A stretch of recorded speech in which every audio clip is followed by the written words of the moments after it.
TPCC నూతన కార్యవర్గంపై కసరత్తు చేస్తోంది. ఈ నేపథ్యంలో సీఎం రేవంత్ రెడ్డి, దీపాదాస్ మున్షి, మహేష్ కుమార్ గౌడ్ భేటీ అయ్యారు. రాజకీయ సామాజిక సమీకరణతో కార్యవర్గ కూర్పుపై చర్చించారు. సీనియర్ నేత జగ్గారెడ్డికి ప్రచార కమిటీ చైర్మన్ పదవి కేటాయించే అవకాశం ఉన్నట్లు తెలుస్తోంది.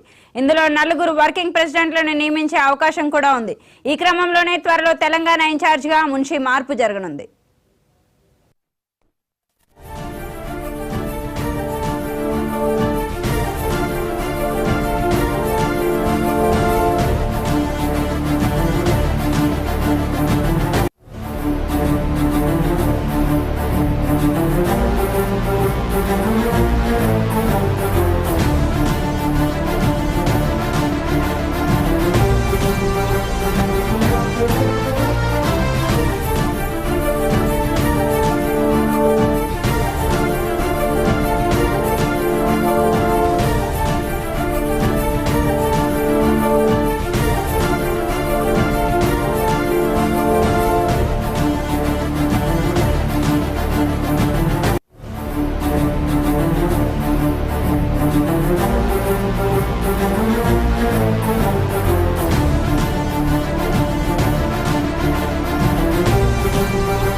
టీపీసీసీ నూతన కార్యవర్గంపై కసరత్తు చేస్తోంది. ఈ నేపథ్యంలో సీఎం రేవంత్ రెడ్డితో దీపాదాస్ మున్షి, మహేష్ కుమార్ గౌడ్ భేటీ అయ్యారు. రాజకీయ సామాజిక సమీకరణతో కార్యవర్గ కూర్పుపై చర్చించారు.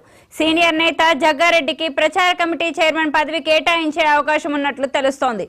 ఇందులో 4 వర్కింగ్ ప్రెసిడెంట్లను నియమించే అవకాశం కూడా ఉంది. ఈ క్రమంలోనే త్వరలో తెలంగాణ ఇన్ఛార్జిగా దీపాదాస్ మున్షి మార్పు జరగనుంది.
టీపీసీసీ నూతన కార్యవర్గంపై కసరత్తు చేస్తోంది. ఈ నేపథ్యంలో సీఎం రేవంత్ రెడ్డితో దీపాదాస్ మున్షి, మహేష్ కుమార్ గౌడ్ భేటీ అయ్యారు. రాజకీయ సామాజిక సమీకరణలతో కార్యవర్గ కూర్పుపై చర్చించారు. సీనియర్ నేత జగ్గారెడ్డికి ప్రచార కమిటీ చైర్మన్ పదవి కేటాయించే అవకాశం ఉన్నట్లు తెలుస్తోంది. ఇందులో 4 వర్కింగ్ ప్రెసిడెంట్లను నియమించే అవకాశం కూడా ఉంది. ఈ క్రమంలోనే త్వరలో తెలంగాణ ఇన్ఛార్జిగా దీపాదాస్ మున్షి మార్పు జరగనుంది.